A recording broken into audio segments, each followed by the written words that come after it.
So we are here to give joy, happiness to everyone, to make everyone happy.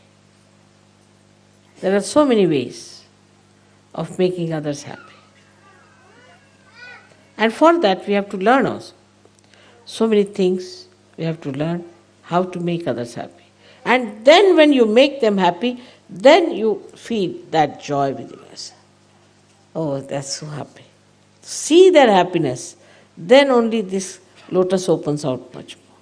Like a ripple, moves and moves to the end of the shores, and then from the shore it returns back to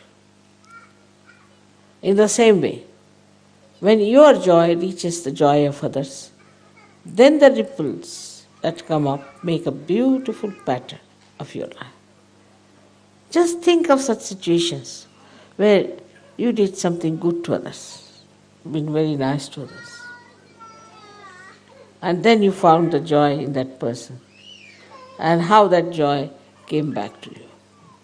Think of that pattern that you felt so subtly in your life, how it is built in. Whenever you think of that time or that moment or that area, whole picture comes to you.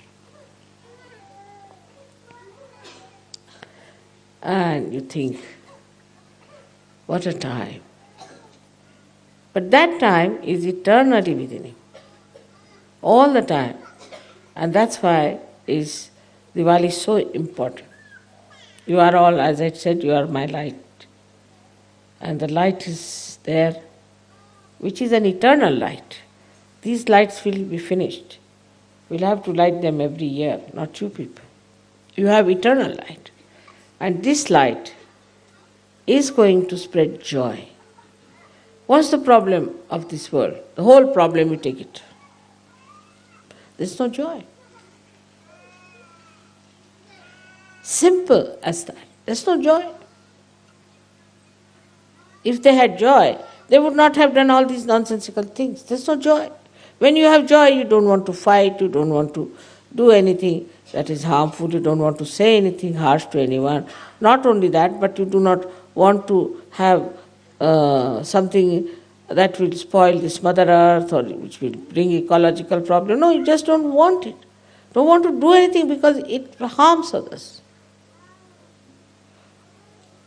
People feel unhappy about it, whether it is here, India, anywhere.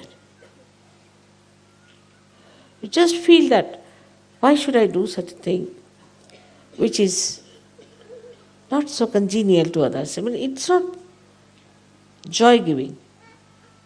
So when you have joy, you have to be joy-giving. And if you are not joy-giving, that means there's something lacking in your Sahaja Yoga, and that's why we have to come up now. We have to become Sahaja Yoginis and Sahaja Yogis. That is joy-giving society. We can change our name if you like, if not Sahaja Yoga is good, Joy-Giving Association.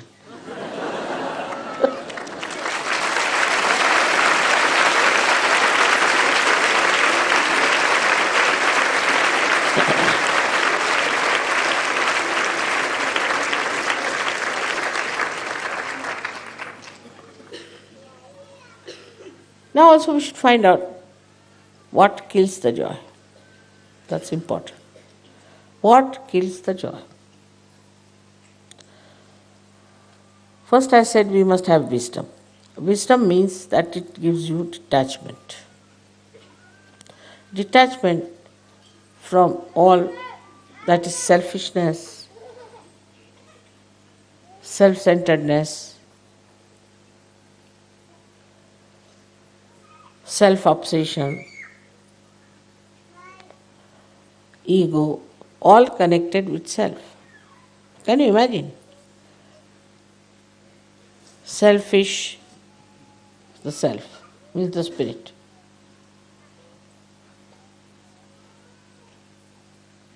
Selfishness is what? Is the one that completely darkens the self.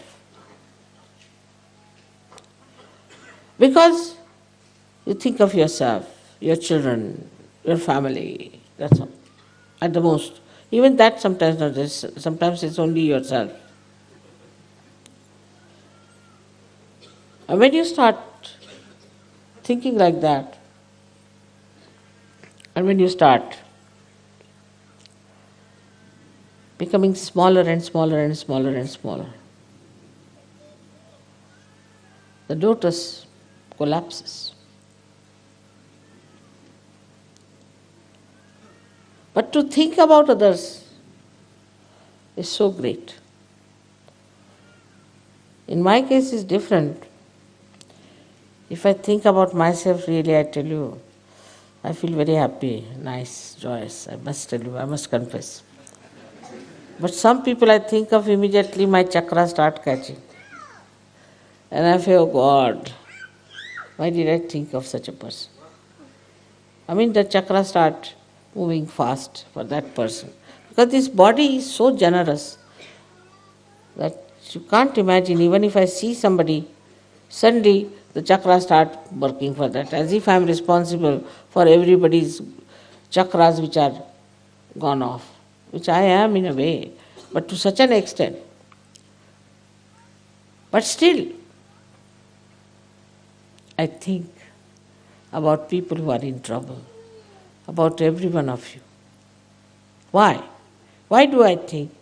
Because I know that if I can improve your chakras, you will be happy. I don't have to logically go to that point, but just my body knows it. It works. It works and feels very happy. When I see somebody getting a realization, it's such a great joy to me. When I see somebody being relieved of the problem, such a joy to me. Because joy giving is the character, nature of spirit.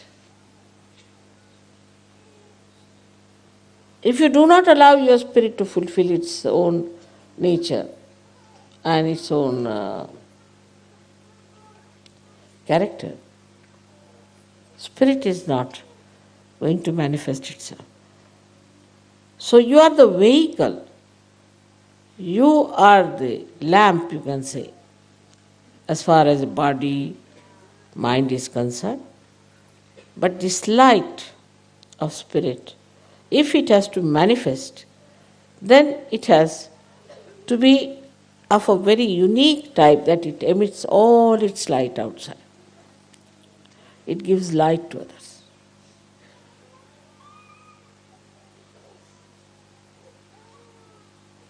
And this light giving quality you have to improve.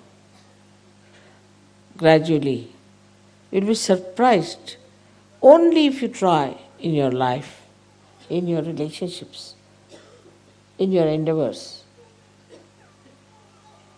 to give light to others, to make their lives better.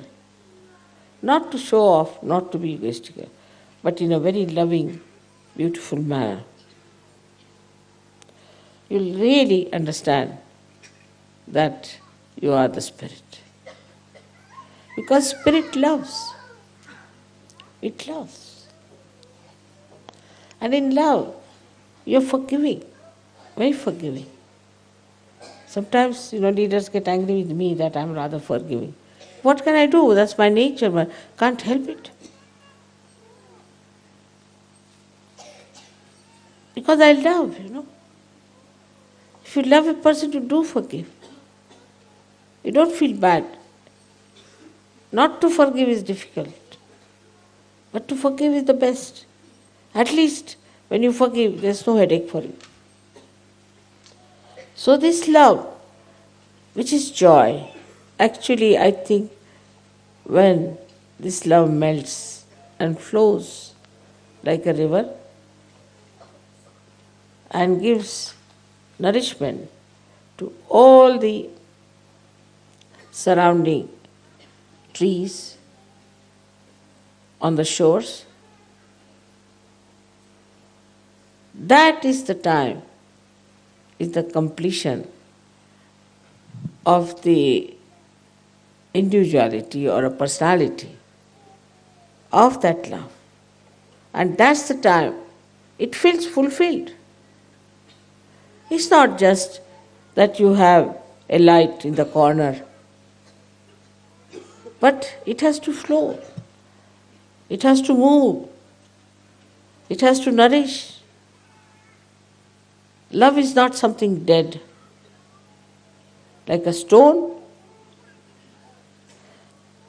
when it melts, it encompasses everything. And everything becomes very beautiful with that. So, you have to first understand that life is for giving joy to others. Because you are now saints, and your light has to give joy. Little bit you have to bear. Yes, you have powers to bear. You have all the powers. And so I wish you good luck for the next year and great prosperity. May God bless you.